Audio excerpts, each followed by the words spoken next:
So, do you want me to be honest or just speak, political correctness here? But I choose to be honest with you.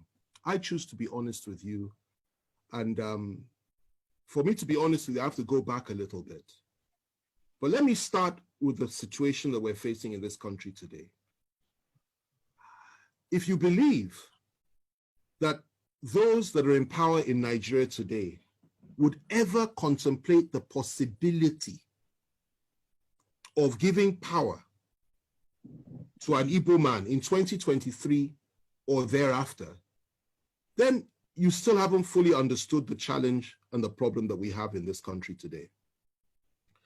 You need to understand that the mindset of some of these people, not all, some, but those that Buhari represents, that is his own clique within the Fulani ruling class, not all Fulanis, but his own clique, who are in power today. Their mindset is that the most dangerous people in this country and the people that they must suppress more than any other are the people of the Southeast. And you need to understand that before the Civil War, and I need to go back in history because that's a damn good question and it deserves a clear answer, a thorough answer. Let's go back a little bit. Before the Civil War, these same people, he, for example, was active then. And you need to remember the role that they played on the night of July 29th, 1966, when the Northern Officers Counter Coup took place. And 300 Igbo officers were killed in one night, including an Igbo head of state. He was involved. And many of them that are running this country in that cabal today were involved or supported it. They said it was to pay back for what had happened in January 15th, 1966. Now, after that, what happened? The same people unleashed their people on Igbo civilians in the northern part of this country, and the figure that is often cited is 30,000 were killed. It's not true. Closer to 100,000. Not only were they killed, people, women had their stomachs cut open and little babies were pulled out and their heads were dashed against the wall. That is what they did then in 1966, before the Civil War. And the Igbos were slaughtered like flies all over the north by these same people. They went rushing back to the east, where they believed they were safe. And the position was this: the leader of the core northern Muslims within the army, Murtala Muhammad, urged Gawan, who was head of state, to march on the east immediately and wipe out the Igbos. Gawan, to his credit, refused to do that and said, no, let's negotiate. And the negotiations started. They broke down, then there was a civil war. In that civil war, 3 million Igbos were killed by federal forces. They were killed by all of us. I'm from the Southwest. I take responsibility for that, as every other Nigerian ought to.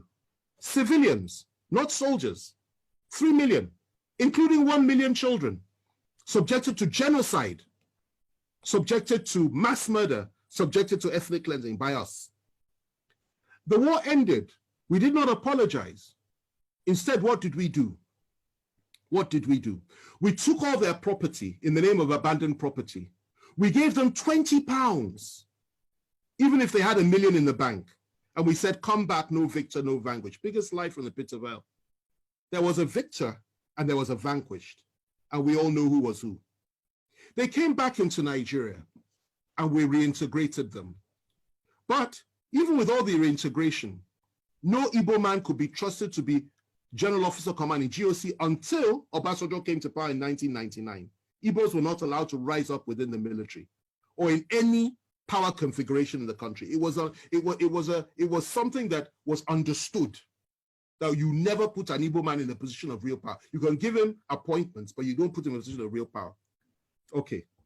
Obasanjo came, made General Abiaku, I think his name was, GOC. And then from there, Jonathan came, he appointed an Igbo Chief of Army Staff. Okay?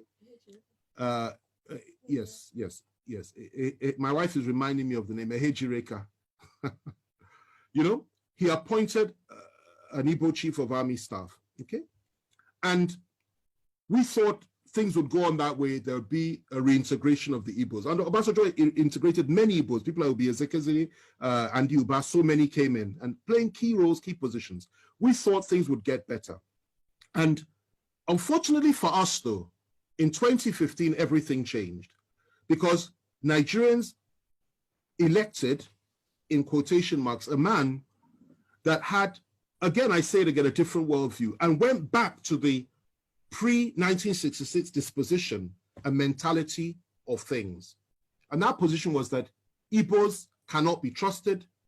Igbos have no rights. Igbos are members of the, he called them 5%, I believe, that didn't vote for him. And his mindset was he will teach Igbos the lesson of their lives. And he has done precisely that. If the killings had stopped then, I would have said, okay, fine. Everything we've said is history. But sadly, it didn't stop. Igbo youths, IPOB youths, Igbo nationalists have been killed under this government. More have been killed than at any other time during this, apart from during the Civil War, under this government. Igbos have been hopelessly marginalized by the government. Igbos have been treated with contempt by this government. Not just Igbos, Southerners, Christians, and Middle Belters. They've added that one as well. And that's what's going on. And what the Igbos were subjected to by all of us in 1966 is what we are all being subjected to now by those that are around Buhari. Now, going to your question, given all that, before I come to that, let me just add this. IPOB says they want to have a referendum. They want the right to self-determine. And you label them as terrorists when none of them has ever carried a gun, as far as I'm aware. I was in prison with Nnamdi Kanu. I had extensive discussions with him. I got to know him. I understood his mindset, and I could feel his pain for his people. Yet they say they want to have a referendum.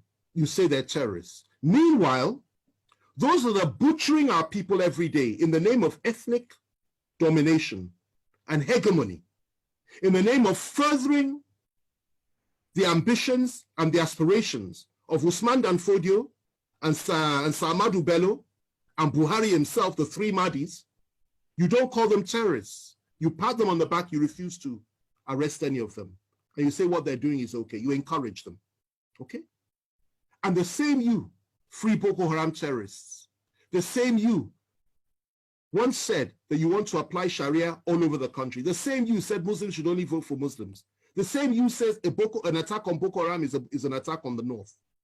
The same you has said so many things which implicitly are on line and on all fours with the Boko Haram philosophy.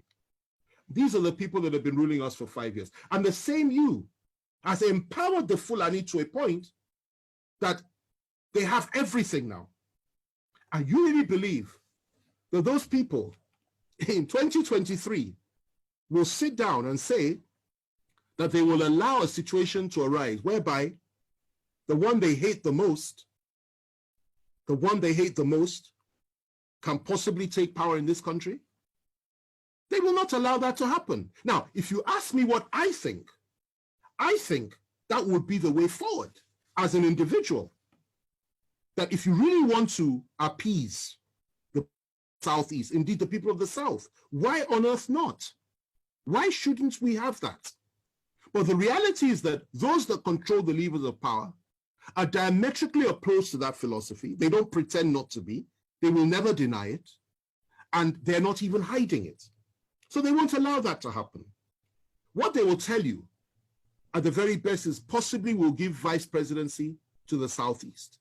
And in a situation like that, if they did that, and the northern president came to power, and something happened to him, I assure you they will never let an Igbo man take power. It's their mindset. Even the one that's there now, the Yoruba man that's there as VP. If anything happens to Buhari, I doubt very much they'll let him take power. The position that they have adopted is that power must remain in the north, in perpetuity for as long as possible.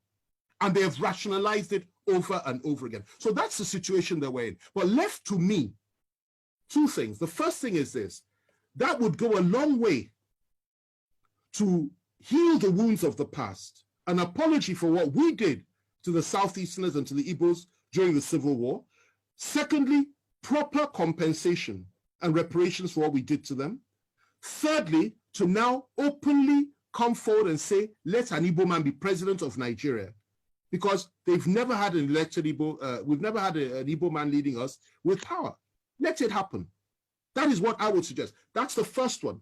The other one is this. If it is, you know, you can't do that. And if it is that the time for that has passed, because many Igbos will tell you, particularly those that share the philosophy of people like Nnamdi Kanu and even Masop philosophy, they will tell you they're not interested in that anymore. Then the other thing you can do is say, allow them to determine their own future, just as the people of Scotland were allowed to determine theirs. Just as Britain, the United Kingdom, was allowed to determine hers when it came to Brexit. Just as so many other countries in the world, through a referendum and exercising the right of self-determination. And I think that would make far more sense than to say just give them an Igbo presidency, which you and I know is not likely to happen. Let me end with this, okay? We are approaching 2023. Some in the Southwest, specifically Bola Tinubu, believes that his party will field him. I will tell you this today. He has made the biggest mistake of his life. They will not support him. Their position is to keep the presidency in the North.